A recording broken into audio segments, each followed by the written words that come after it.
that I have to do with this fish, I have to clean it from the fish. I have to clean the fish. I have to scale it. So I'm going to do something that they taught me to do when I was in church.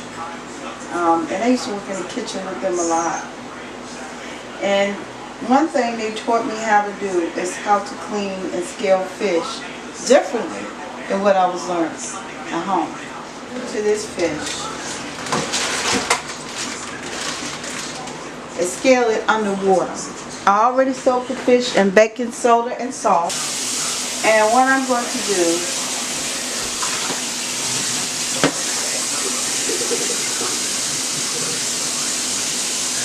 I'm wearing gloves because my hands been in too many chemicals. I'm wearing gloves because my hands have been in too many chemicals and I have eczema. You're going to see how the difference of this, instead of having scales fly all over the place, because this is whole fish.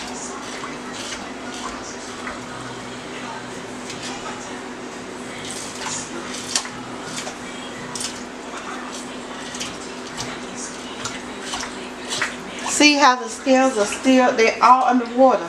They're not all over the place and all over the sink and everywhere.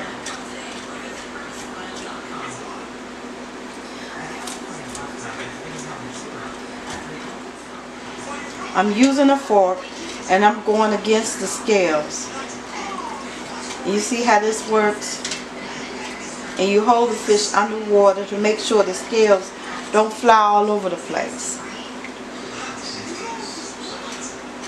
which is less mess.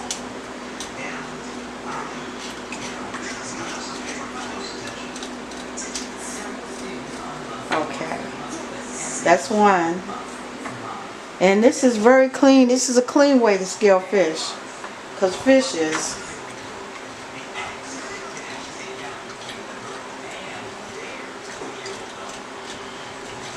the fork works just as good as the knife.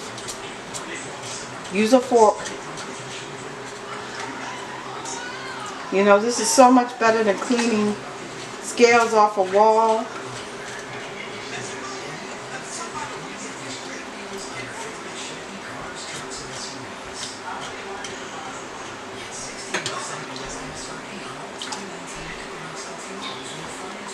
Now this fish also,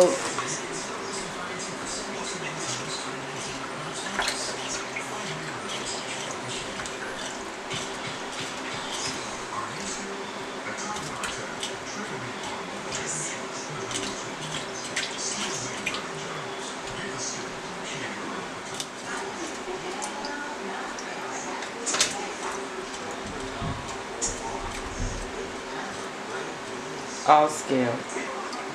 So, okay, there go most of the fish scales right there after scaling those fish. So they're not all over the place.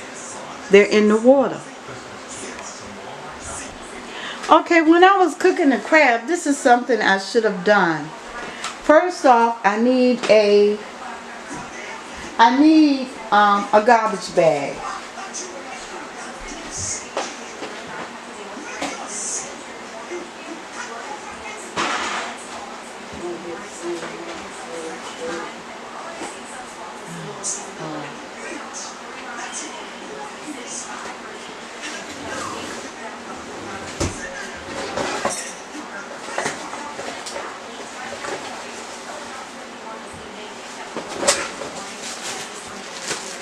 This is going to stop the water from getting on the counter.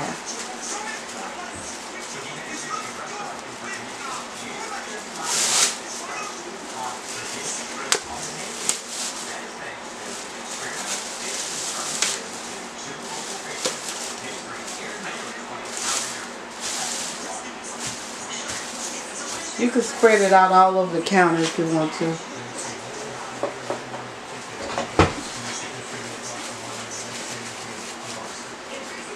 I'm using 2 small bags.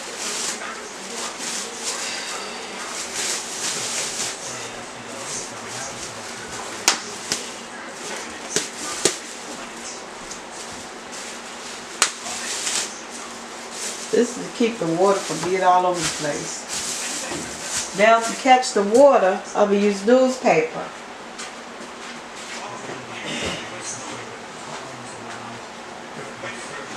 This is what I should have done when I was cleaning those crabs. Huh? I don't know what in the world came in my mind.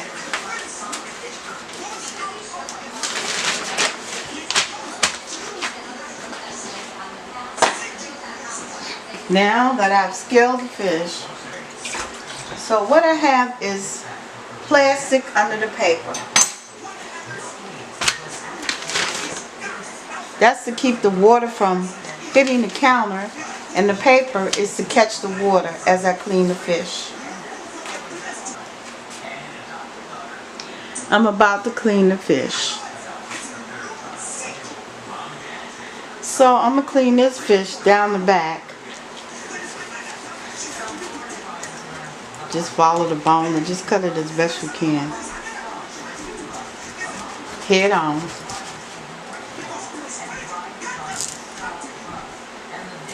See, once you get it open, you just follow the bone. You know, I had a job. One time, I really flunked that job. I got fired off that job. Doing what to fish? Oh, I had a job cleaning fish. Cleaning? No. We had to debone the fish. Yeah, you know, I failed that job. Yeah.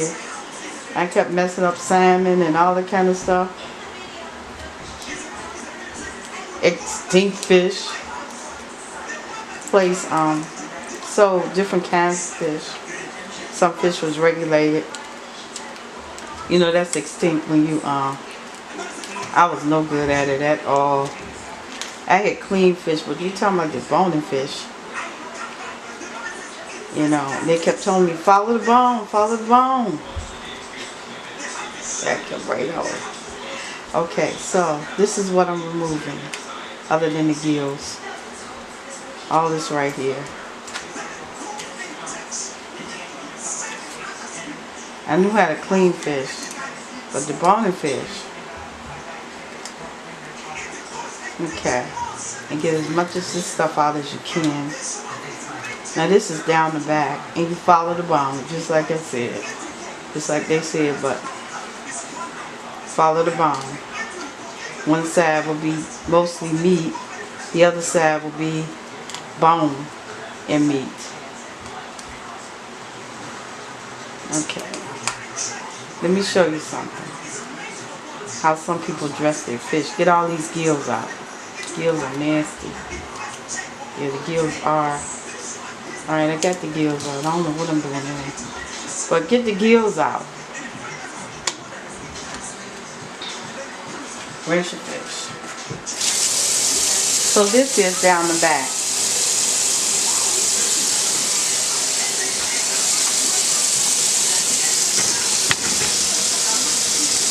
Okay. Now, I'm going to close this up, and I'm going to show you something. Another way to clean the fish is down the front. Now, this fish is fully scaled, and I don't have none of the,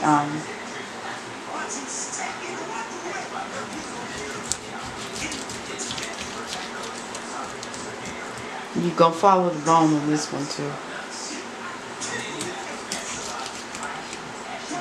We're going to open this fish all the way.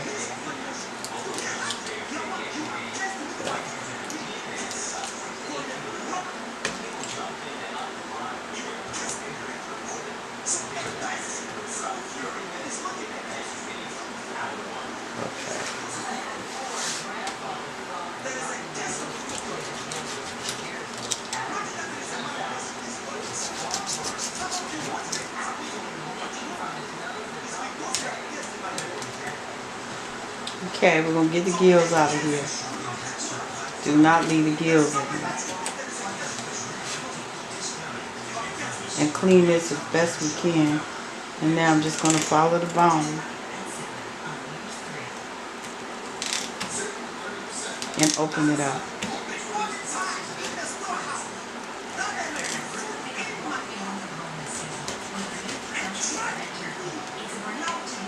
Now, My family traditionally cook fish with the head on.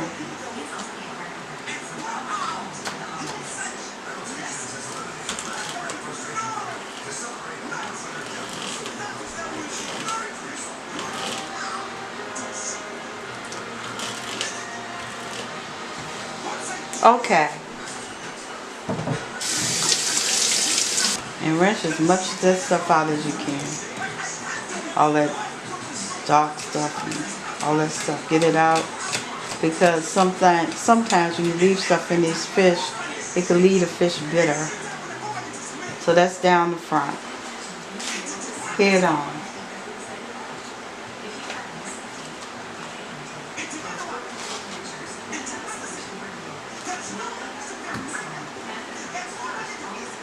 Okay.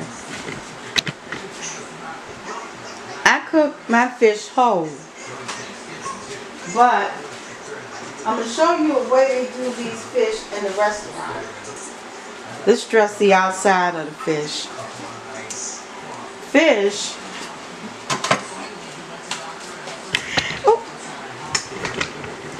I remember my mama taking me to buy fish. And so this is something I learned in the restaurant. Cut this off.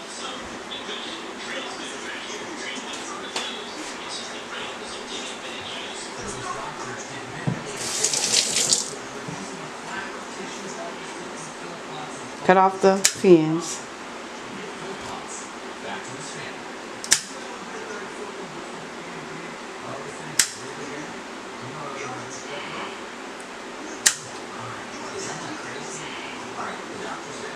Cut this off. Now you're going to take this. But croakers and spots, I don't do this too at all.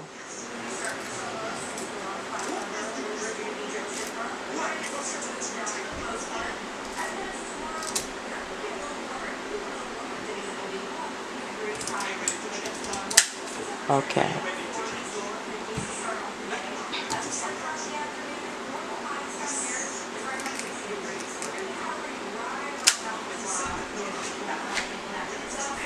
Now,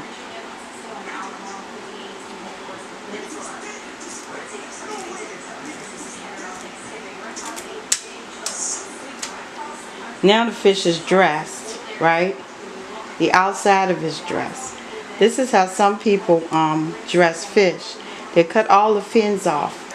Well, this is how I eat fish, right? With the head on and the fins on.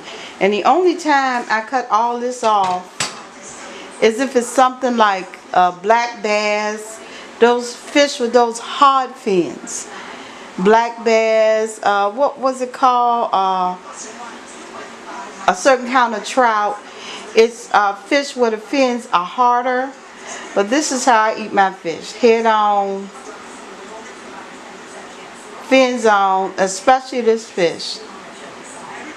And fish with fins like this. But fins like black bass, the fins that black bass have, you most certainly have to cut them off because they are very prickly. Even after you cook them, they're prickly. After you cook this fish, the fins are crisp. Okay, I'm going to go ahead and cut this fish down the back.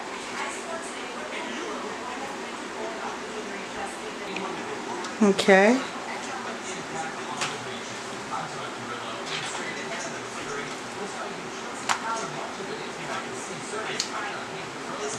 Now this is what I should have did to that crab. I was cleaning crab. This is what I should have did to it. Put some newspaper down and put down some. So now I'm going to roll all this up. And all this is going to make cleanup easier.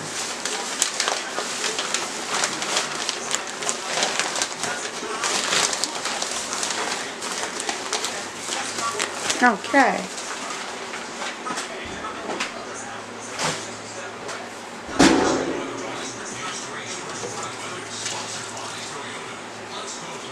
See how easy that is? See how clean that is? All I have to do is wipe up the little stuff.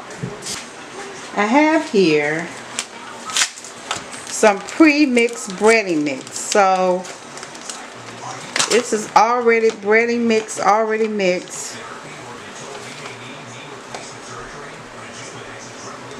And it's already seasoned. So I really don't have to add anything to my fish. So I'm heating up my pan in my oil. Fish. And so you don't eat bone-in fish. Okay.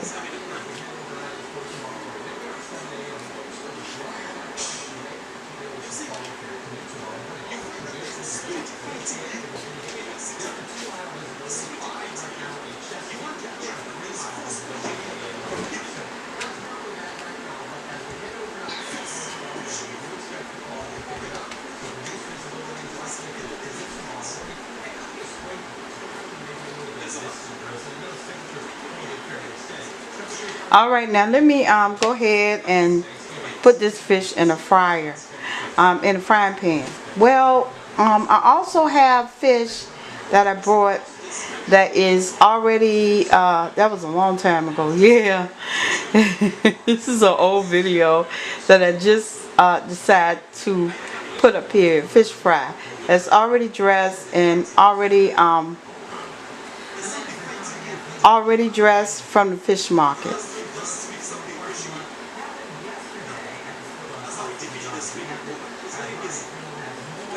And then I have some fish that I have some fish that I have some fish that is deboned and everything is alright on it. Oh, I love spots. I really love spots. I love spots, butterfish, sea bass. You ever had sea bass before? Oh Lord, striped bass, sea bass, pan trout, sea trout. I had some porgies, a porgy dinner the other day. Porgies is a fish I hadn't ate in a long time. Black bass, oh my God.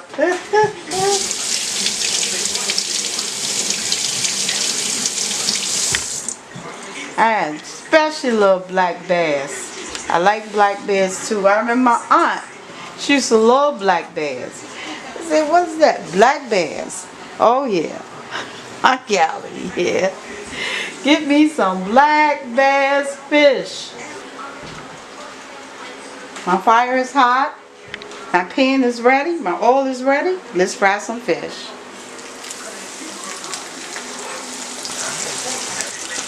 The reason why I use baking soda is that I was taught it kills the bacteria out of fish and crab and out of meat, and that the Native Americans used to use it instead of vinegar and salt. But you can use it all because it all works together.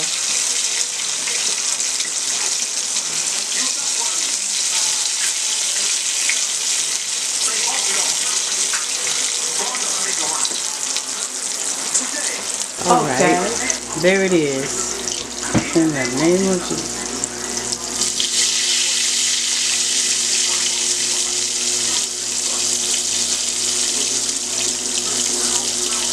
I remember when I was a little girl, my mom and them and her friends would go fishing.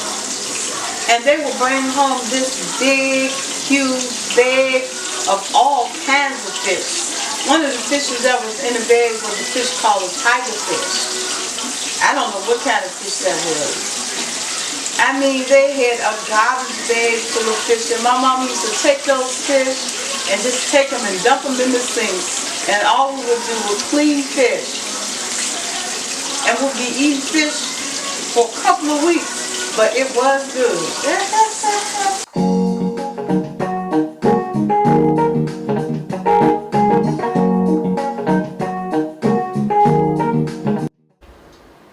I recommend seafood seasoning and pepper.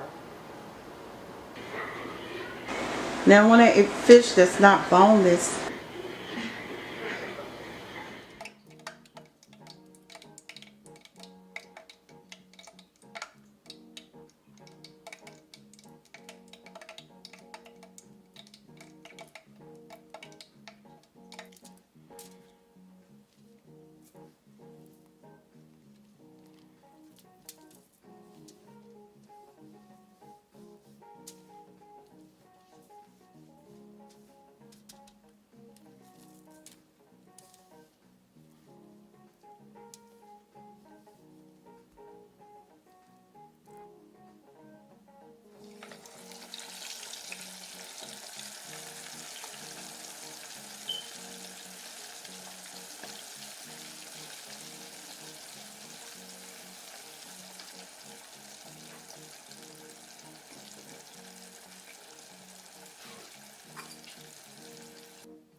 Right, this is boneless fish I'm cooking, and I usually fry my fish in cornmeal when I don't have batter. But I'm going to have a mixture of cornmeal and flour to fry this fish in.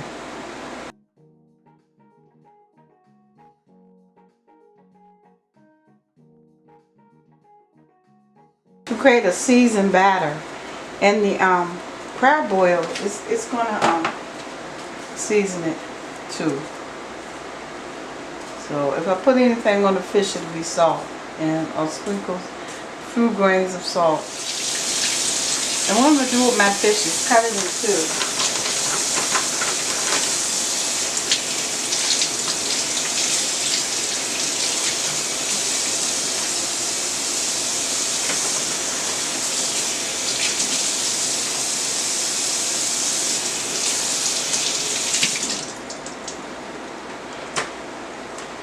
So I'm gonna take this fish, cut it in two, and prep and get it ready to go into the pan.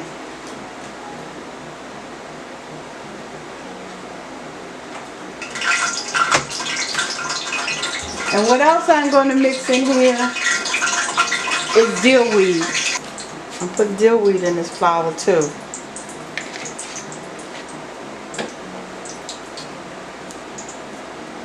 So I'm creating my own little batter here. You can't just season the fish.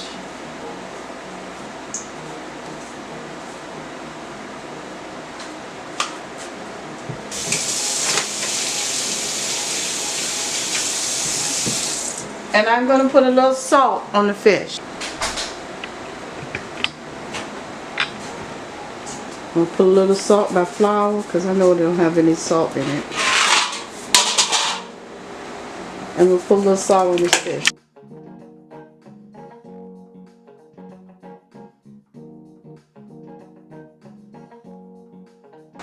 And I'm going to put my fish. And I'm going to take my fish. And I'm going to put my fish in the pan.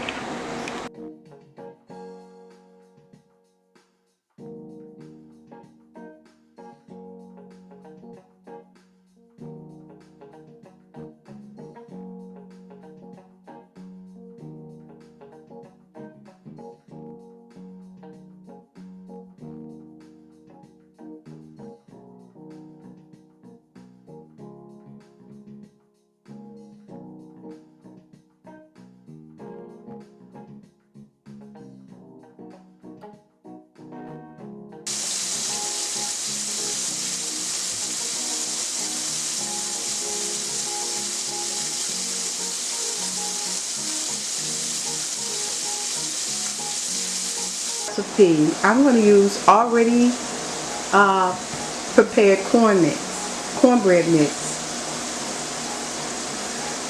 onion. I'm using peppers, and what I'm going to do is cook the cornbread on top of the stove. This is something my grandma used to do. Garlic powder,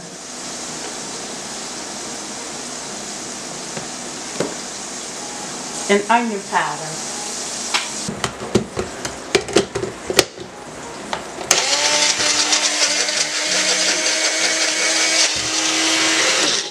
Alright. I didn't want my peppers or onions too minced, but I'm going to go ahead and put this in the bowl, and then whatever's not chopped up, I'm going to put it back in there. I'm going to mix my cornbread in here.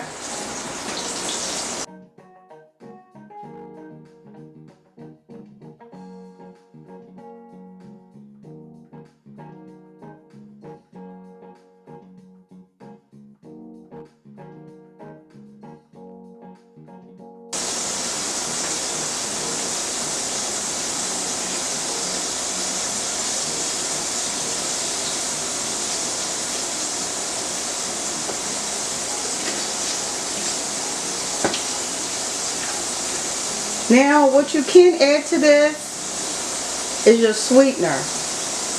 Your sweetener should be honey, But just in case you can't eat honey or sugar, you get agave.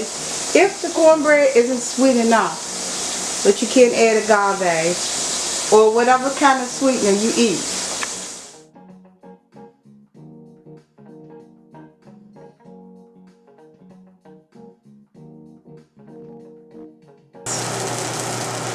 With peppers, onions, cream style corn. Oh, I didn't show you that.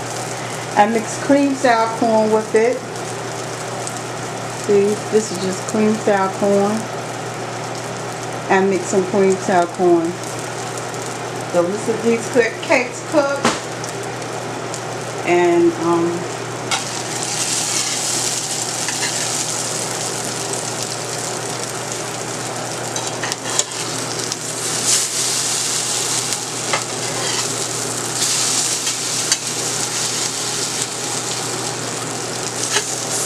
so these are fried corn fritters.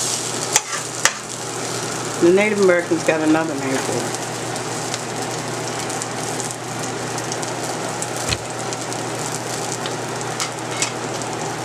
Sure to clean all that stuff up.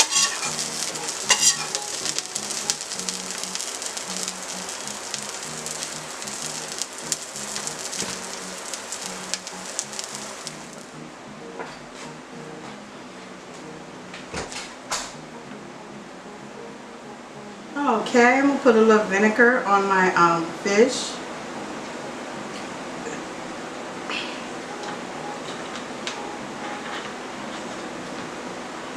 And my salad has oil, vinegar, garlic salt, and that's it. So this is my dinner. I'm tasting my corn cake.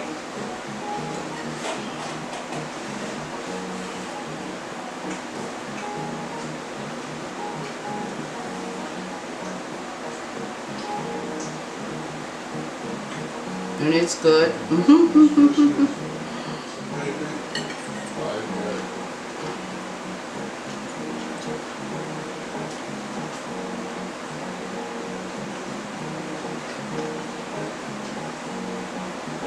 Fried fish is good.